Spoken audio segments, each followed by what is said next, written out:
Magandang araw po sa lahat. Narito naman po tayo upang tayo'y muling mag-aral ng kanyang salita.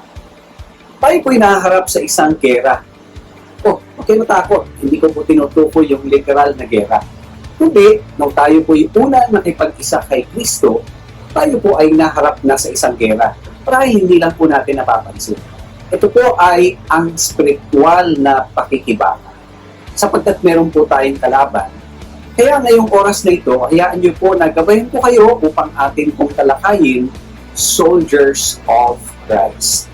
Bilang mga sundalo ni Kristo, mahalaga na maunawaan natin sino tayo, ano ang dapat nating ginagawa upang tayo po ay magtagumpay sa labang ito. Tayo po ay magbasa ng kanyang salita. Basahin po natin 2 Timothy chapter 2 verses 3 hanggang 4. Ito pong sabi, "Suffer hardship with me as a good soldier of Christ Jesus. No soldier in active service entangles himself in the affairs of everyday life, so that he may please the one who enlisted him as a soldier." Magpalainawa ng Panginoon ang pagkakabasa ng kanyang salita. Ating paglilingkod sa ating Panginoon ay madalas na itukumpara sa iba't ibang mga profesyon o trabaho. Minsan, parang isang atleta at minsan napag-aralan po natin yan. Minsan naman sa mga laborers o kaya sa mga magsasaka or harvesters. Sa oras na ito, ang ating pagiging pananampalataya ay ikinumpara sa mga sundalo. Kung saan, hinahanap sa atin ay ang maging mabuting sundalo. Sundalo na makapagbibigay ng kaluwalhatian sa kanya. Well, sa pagkakataong ito, gusto kong maunawaan natin ito, ano ba yung desire niya bilang mga sundalo ni Kristo sa atin. Pag-usapan natin una sa lahat is the warranty. Yung warranty na tayo ay mga sundalo. Una, gusto kong makita natin that we have been chosen. Tayo po ay pinili niya. Doon po sa 2 Timothy chapter 2 verse 4 sa King James Version, ang banggit po doon ay chosen. Sa wikang Griego ay estratoloheio, to gather or select as a warrior.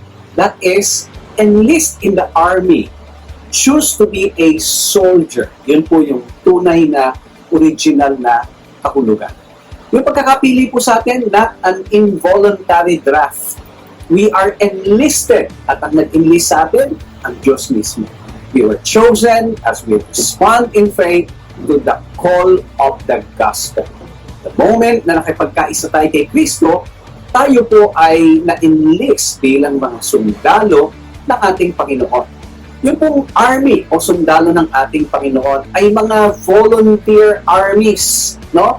We were not drafted against our will. And our attitude should reflect our willingness to do our part. So tatandaan po natin na yung kanyang pagkakatawag sa atin, meron po tayong will doon. Tumugon po tayo.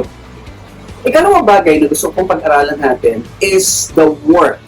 Ano ba dapat ang ating trabaho at paano tayo nagtatrabaho?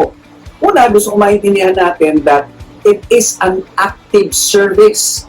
Yung ating pagkakatawag bilang mga sundalo ay full duty. Like those in active military service. Hindi po ito dapat pabanjing-panjing lamang. Kaya nga, it is not to be entangled in the affairs of everyday life. Yun ang challenge sa atin na dapat seryoso tayo, nakafocus tayo doon sa pagkakatawag sa atin sa trabaho natin bilang mga sundalo. One must be willing to endure hardship. Hindi po madali ang pagiging sundalo. Meron po akong kaibigang sundalo, marami akong kakilalang sundalo, at sinasabi nila, lalo na kapag sila'y nadidistino doon sa aktual na gera, ay hindi po mahalaga. This affects our relations even with our physical families. Na kapag tayo po ay aktibo sa serbisyo, minsan wala po tayong panahon maging sa ating pamilya. Hindi bagat yan din po ang hinihingi ni Kristo sa atin that Christ must come first. Higit siya kaysa doon sa ating pamilya o sino man. Dapat ay siya yung una sa lahat. Siya yung ating binibigyan ng panahon sa ating buhay. This also affects our attitude toward our secular job. yung ating trabaho. Because the true purpose of our work is, syempre, para luwalhatiin ang ating Panginoon. Hindi yung magparami lang ng pera. Hindi ko po sinasabing masamang magtrabaho, pero dapat dala-dala natin una sa lahat yung gospel at alam natin na tayo po ay mga sundalo ni Kristo. And also, not reserve duty. Hindi po tayo reservist. Ika nga, tayo nasa active duty, hindi tayo reservist. Ano ba yung mga reservists? Yung mga reservists ay meron silang rango, part sila ng military, pero hindi sila active. Kakailanganin lang sila kapag merong sumiklab na isang literal na gera. Maraming Kristyano umaakto na para mga reservists. Ano ibig sabihin? Yung bang nariyan sila, ang tawag ng sarili ay Kristyano, pero lulubog ilitan.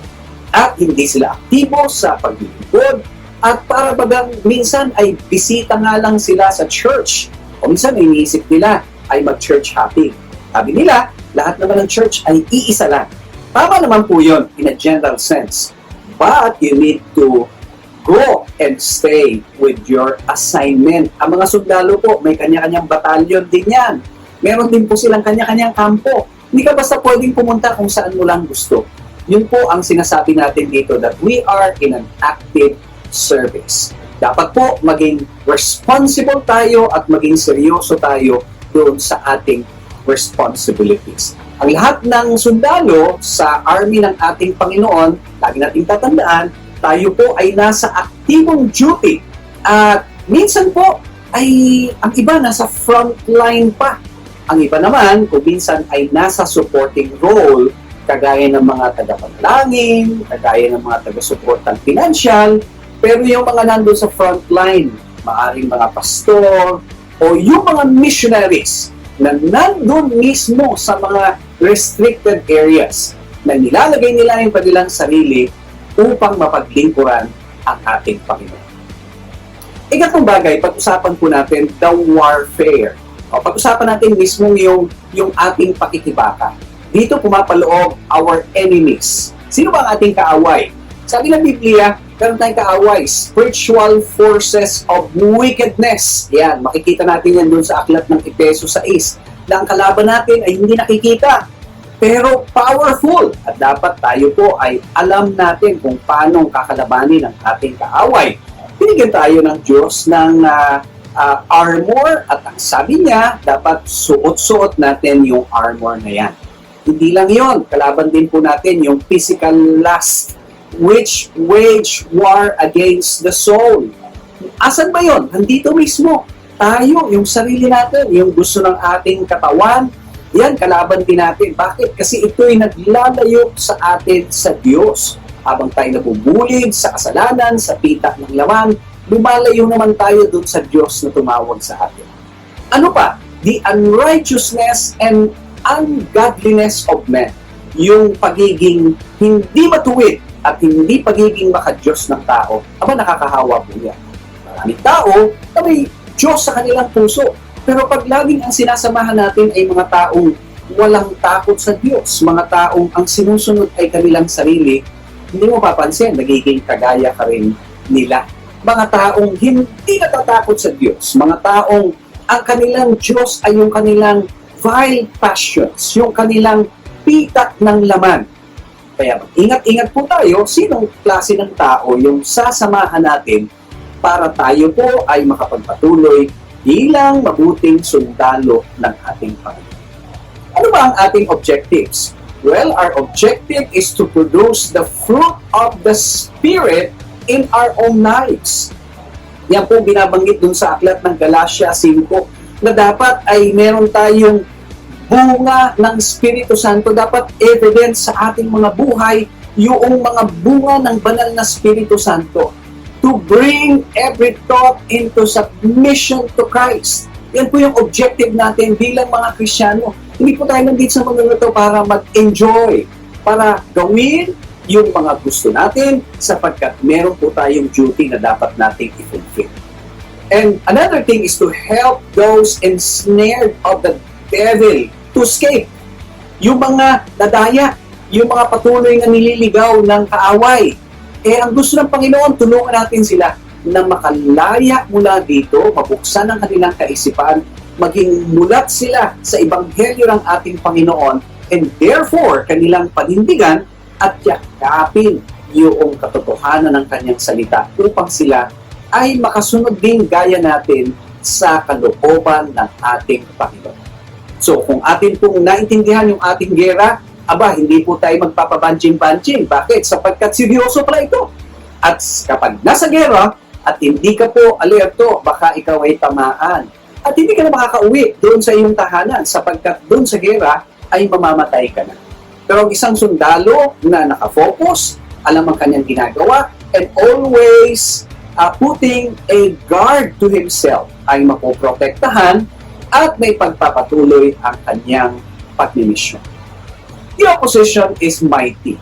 Matindi yung ating kaaway. At ang mahirap pa dito, parang kagaya ng COVID-19, hindi natin nakikita. But our objective is noble. With what weapons do we wage against war? Yan ang tanong. Anong klaseng meron tayong weapon? Meron ba tayong panlaban dito sa hindi natin nakikitang kalaban natin? Good news is that meron po. Meron tayong weapons. At yan pong ating pag-uusapan. The weapons we have. No? Ano yung weapons natin? First of all, they are not carnal. Pag sinabi natin hindi siya carnal, hindi siya yung weapon na kagaya ng nakikita natin na baril, o kaya ay sibat, o nung araw, pana o palaso. No? Hindi rin siya nuclear weapon, kagaya ng modernong panglaban ngayon sa mga gera. Our warfare is not carnal. Ang ibig sabihin, kung spiritong ating kalaban, hindi rin pang natural yung ating panglaban sa kanila, no? We do not use the sword or such weapons na ginagamit po sa normal na gera. Nor we are to use works of the flesh, kagaya ng galit o kaya ay pagkamuhi. Hindi po yan magtatagumpay. Sa mga gera, kailangan po yan. Yung mga natural na gera, yung galit, yung pagkamuhi, yung tamtamin, lalo na kapag ikaw ay susugod na sa iyong kalaban. Pero sabi ng Biblia, our weapon are mighty in God. They are mighty in God. Anong ibig sabihin yan? Attitudes consistent with the meekness and gentleness of Christ. Yan po yung weapon na meron tayo. This is actually a weapon within. Such as the fruit of the Spirit na binabanggit dun sa Galatians chapter 5. It is needed when we seek to help those overtaken in a fault. Kapag mayroong mga taong nakapaligid sa atin at nalaglag sa pagkakasala, kailangan po natin yan. Pero tandaan po kapag tayo ay gustong tumulong sa mga taong nasa danger, ay inilalagay mo rin ang iyong sarili sa danger. Minsan nga, mas pwede ka pang mapahamak kaysa dun sa iyong tinutulungan. O kung minsan, ikaw pa ang mabibigyan ng maling kaisipan. Pero tuloy lang, kasi kasama po yun sa ating trabaho bilang mga sundalo. Kailangan nating i-correct yung mga tao na gumagawa ng kasalanan, lalo yung kapwa sundalo, no? And those who are in opposition. Trabaho po yan ng isang sundalo ni Kristo. At ito ho magandang balita. Sabi ng Biblia sa Efeso 6, meron tayong armor of God. Ito yung mga baluti natin na panglaban sa ating kaaway. Kasama po doon yung katotohanan, yung pananampalataya, maging ang ating pag-asa sa ating Panginoon. Kaya huwag kayong mawala ng pag-asa. The Word of God is a powerful sword of the Spirit. Faith is a powerful shield against the devil, and hope likewise serves as our helmet. Yan. So, tayo po dito sa pakikibakan na atin pong hinaharap, huwag kayo matakot kasi alam ni Jesus kung ano yung ating kailangan. Binigyan niya tayo ng armor, binigyan niya tayo ng malinaw na objective, binigyan niya tayo ng pag-asa at katiyakan. Ang sabi niya, we are more than conquerors. Ibig sabihin, bago pa natin harapin itong giyera na ito, meron tayong katiyakan na tayo ang magtatagumpay. Bakit kamo? Yung ating Diyos, yung ating sinusundan, yung ating Commander-in-Chief, siya ay nagtagumpay sa pakikibakan. So in the army of Christ, we seek to save ourselves and those with whom we fight. No? Yan yung lagi natin ilalagay sa ating puso. And it is a noble objective, one that requires a noble service as soldiers of Jesus Christ. Tatandaan po natin na tayo'y nandito para paglingkuran ng Panginoon at walang aatras sa gera. Dapat po handa tayong makibaka kahit nahihirapan hanggang sa matapos ang pakikibaka. Iwanan ko po kayo ng isang tanong sa pagkakataon ito. Are you therefore willing to endure hardship and thus please Him who enlisted you as soldiers of Jesus Christ? Pagpalain po tayong lahat ng ating